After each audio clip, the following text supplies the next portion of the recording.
you're a young woman that was totally brainwashed, but yet by your writings, by your Twitter account, the things that you're communicating publicly, it seems like you've been totally set free. And so perhaps you can give some hope or some clear messaging to people that are considering the ideology, or those that are stuck in it, or those affected by it.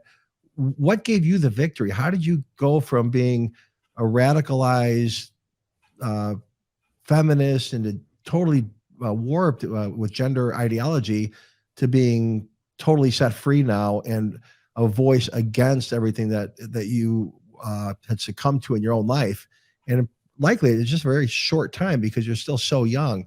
So what happened to you, and how did you get set free and do a complete 180-degree turnaround? Yeah, I think it was really, I had to kind of start from scratch. But when I realized that there are things that I believe that are conflicting with reality. There are things that I believe in my mind that are conflicting with what I'm seeing with my own eyes. So starting from like scratch, start with, what do you see? What do you observe? Like, what are the realities that exist in the world? Ooh, hit my camera. And then you build your beliefs based on that foundation, right? What is real? And when I started to kind of do that, instead of, ideology first, reality second, I was able to just reground myself in just reality and what's going on. And things became so much clearer. Everything at the time felt so complicated, and like I didn't really understand what I was talking about, but I knew I was supposed to believe it anyways. But now the things that I believe, I believe them because I know that they're true, right? They're not true because I just believe them. And so it's a lot easier for me to explain what I believe. It's a lot easier for me to come to certain conclusions. It's a lot easier for me to just navigate life now that everything that I believe, I know that I can back up with facts, with proof, with just, with reality itself.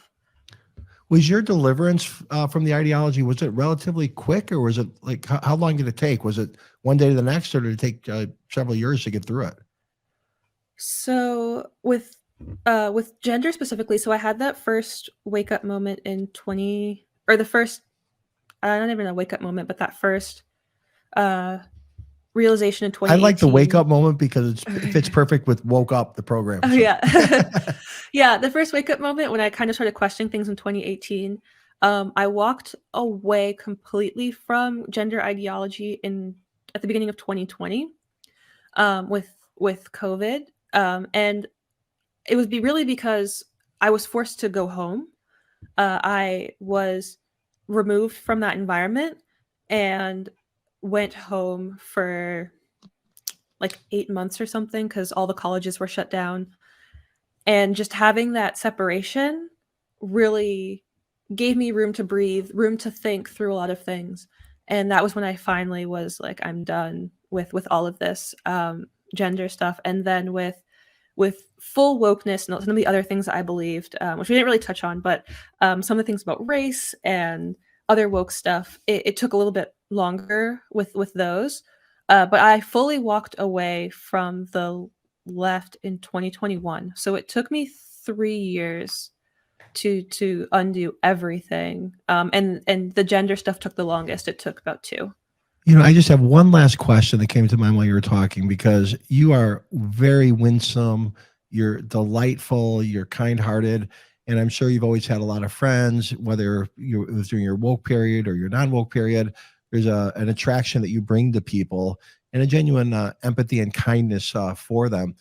And so when you started to get free, you had a circle of friends and influence, and you began to share from different perspectives. And some people probably got really mad at you. Some people canceled you, probably said bad things to you. But there might have been some people that you influenced to a certain level. Maybe you can just share, like, what kind of advice would you give for somebody that is leaving, and how do they talk to their woke friends, and like what works and what doesn't work? Where did you find success, and what would be a warning you shouldn't waste your time? Do you have any advice for somebody dealing day to day with loved ones or family members or friends or coworkers or co-students that are that could give them success, or those that just avoid it because it's not even worth it? Yeah. So yeah, there were a lot of my friends. I mean, especially with just how far into it I was. A lot of my friends didn't talk to me at the time. Some of them still don't talk to me. But there were definitely some people who I talked to who um I said, I don't think I believe in, say, I don't believe in non-binary identities. And their response was, "Oh my gosh, I felt the same way. I'm so happy someone else is saying it."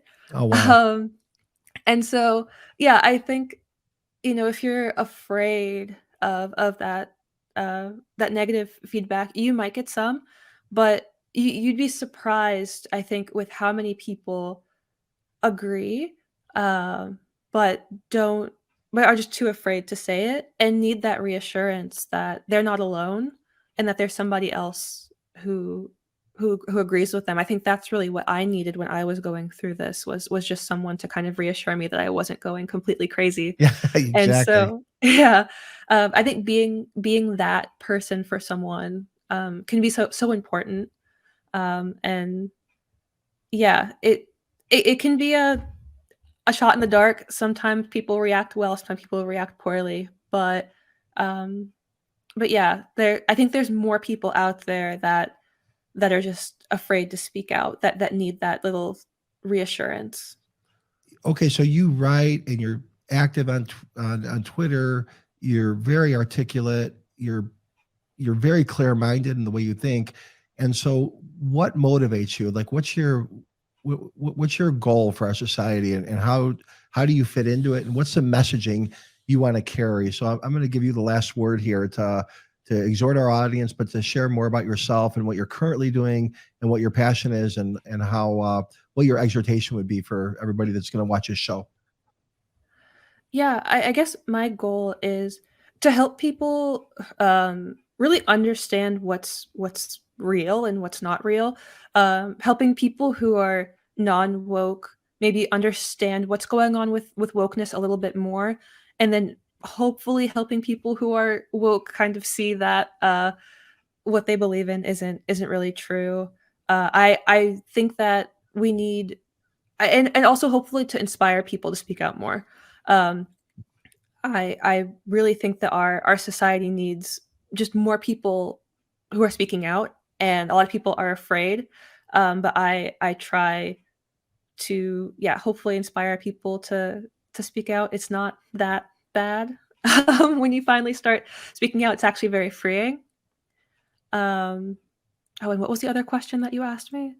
Uh, Sorry. like what you're doing on a day-to-day basis, and what your vision is for your own life in terms of this culture war and your involvement, and then also which you gave as an exhortation for people to, what they should be doing right now, speaking out and being aware, and just discerning between the lies and the truth. So just wanted to give you the last word, and along any of those lines that you want, and maybe you can tell people how to get a hold of you and subscribe to your Substack, and just let you give us the final exhortation. So you're doing great. It's been a great interview.